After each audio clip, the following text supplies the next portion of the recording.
What up, my dudes? Wanted to make a video about my favorite type of rifle, the Mark 12, and specifically the one that I have, which is the Mark 12 we have at home. So, a little history behind the Mark 12. The Mark 12 was really just established because the military wanted a AR-15 style rifle, well, not AR-15, M4A1 style rifle. They could reach out a little bit further and make more accurate hits out to distance without having to swap over to a sniper. So they came up with the Mark 12, which what I'm shooting right here is pretty accurate on what they were doing, other than like the handguard and kind of specific cloner stuff. It was a full stocked M16 style rifle and had an 18-inch barrel. Suppressor's not accurate either. They had the aims, which are super sick. They had a locking collar back at the gas block and a muzzle device that could QD onto it that actually went over the top of the barrel. Very cool design. I think Otter Creek Labs makes them now. But they're very, very cool suppressors. But pretty much the Mark 12 was made to fill the gap in between like the sniper role and the infantry role. They wanted to have kind of an infantryman style person that would be able to make shots out to distance, and they would be the designated marksman of the group. So over the last few years of me shooting a bunch, I've really grown to love magnified optics. Again, I blame Barrel and Hatchet 100% for this. He was always running like 2 to 12s, bigger optics on top of AR-15s, making hits out to like 5, 6, 7, 800 yards. And I was like, wow, that's a lot cooler than what I'm doing with my red dot. And so my unhealthy obsession with Mark 12 started then. So like I said, I had that Mark 12 that you saw earlier. That was 18-inch barrel. Did pretty great. I was able to get pretty good groups with it. The only thing that I hated about it was a H-bar barrel, and it was 18 inches long with the suppressor on that thing. It was fucking unbearable to haul that thing around. And the reason I kind of went over the history of the Mark 12 is because eventually there was a guy, I believe, Mark Holland, and he was one that kind of invented the Mod H of the Mark 12, which is what I'm kind of running right now.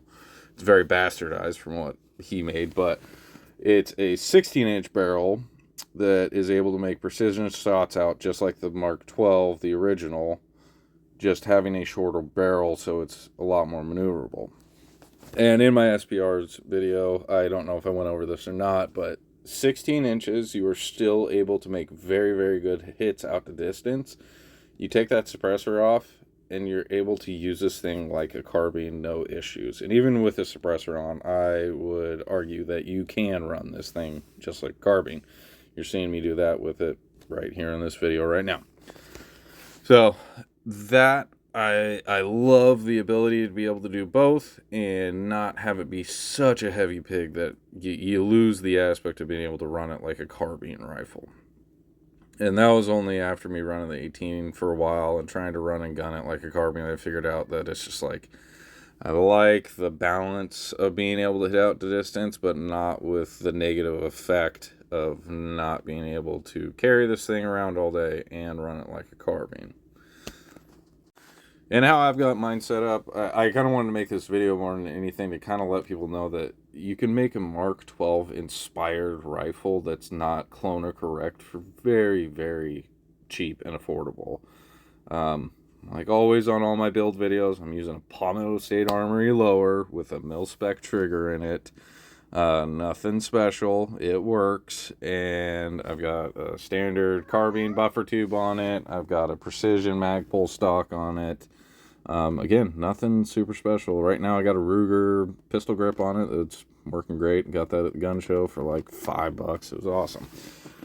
The upper is just an Anderson upper, standard Milspec bolt carrier group. I can't even remember what brand it is. I want to say it's like Carpenter's something. I can't remember. Just nothing fancy bolt. Up top, I'm using the Vector 2 to 12. That thing is incredible. It's making groups like I've never been able to make groups with possible. Out of the same 16-inch barrel, I was using the Monstrum. Like I said, my groups shrunk by about 0.8, almost a full inch when I switched to that optic, so it's freaking awesome.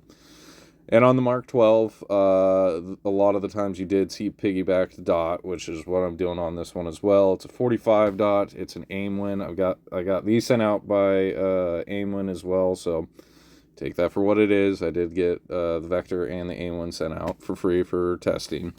That dot has done incredibly. No issues, no zero issues, no problems at all when I actually use the right mounting screws. But that gives you the ability to really run it like a carbine. You can run your normal scope on the 2 power or 1 power and do totally fine up close. The top dot is just very fast acquisition, and it makes it so night vision shooting, you can shoot it passively, no problem.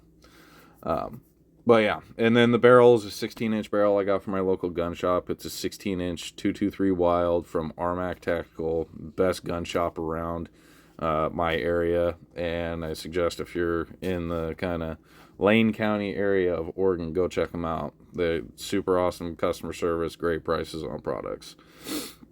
On the original Mark 12s, they were running like the PEC 2s. I don't want to run that thing. It's huge, giant, and heavy. So I will not be running that. I got the SMS, and that thing's been a fucking beast, man. I don't even know how many rounds into it yet, and it's like, I'm talking like past 5,000 rounds, and it's still doing great. I got no zero issues with it. It's functioning totally fine, and I train with this thing in the rain and the snow and every kind of weather you could think of. So yeah, this is a long story short. I'm just trying to say that you can build a semi-precision rifle, a special purpose receiver, for very cheap. I'm not spending the PRS or the PRI money on the handguard and all that, and I'm not getting like a Centurion $500-600 barrel. I'm still able to make very, very good hits with this. And the bipod on this thing, man. I got a Cvlife. If you watched one of my recent gear or build breakdown videos, I talk about that. I got that bipod because I was like, I really don't want to spend $100 on a bipod. And I expected it to break. And so I was just like, I just kind of want to see how it runs and how it is. The clones are pretty accurate to what the real thing is, with just not having the top-notch quality materials put into it. I've ran that Cvlife for like 3 years now, and I haven't had any issues. I did replace the roll pins in the feet to just bigger ones to make sure they stayed on, but other than that, there's been no issues. And then out front, on the end of the barrel, I'm running a Wolfpack Armory recessed muzzle brake for my suppressor. That thing is freaking awesome because it makes it feel like you got a shortened barrel. It actually recesses a 1/2 inch behind, like on top of the barrel, so that the suppressor goes back further when it QDs on to the barrel. Fantastic product. I can't say good enough things about them because it really does make a 16 feel like a 14.5 without having to go through the pin and weld bullshit and all that headache. And then out front, I'm running the YHM Turbo T2. Thing's been a tank. I've had to weld that thing a bunch because of the pin and welds I did on when I didn't know any better on not to do that. And it's still chugging along, doing just fine. Had no issues with it. But yeah, I just kind of wanted to make a video going down the history of like kind of the Mark 12 and what it's kind of evolved into, and kind of show you that, like, man, you got a 16-inch with a decent barrel in it. Throw a good optic on it. You can have like a Mark 12 inspired SPR build that will function and perform very well.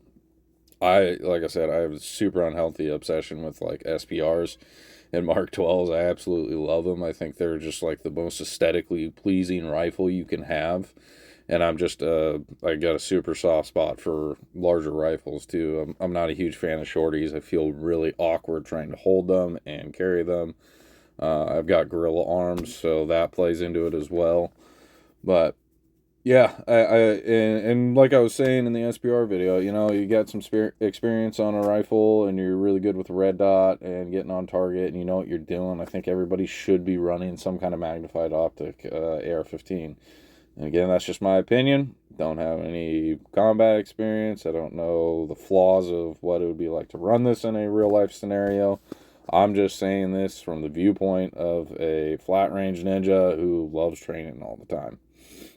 So, I thought this would be a cool video, especially any of my viewers that don't know about the Mark 12 and kind of where it came from and why SPRs are kind of such a big thing nowadays, is because the Mark 12 was such a like kind of revolutionary rifle for the teams in the military to use, because their M4A1s, M16s like that were not able to make really good, accurate shots out to that distance like the Mark 12 was, and it filled a very much needed role in the military.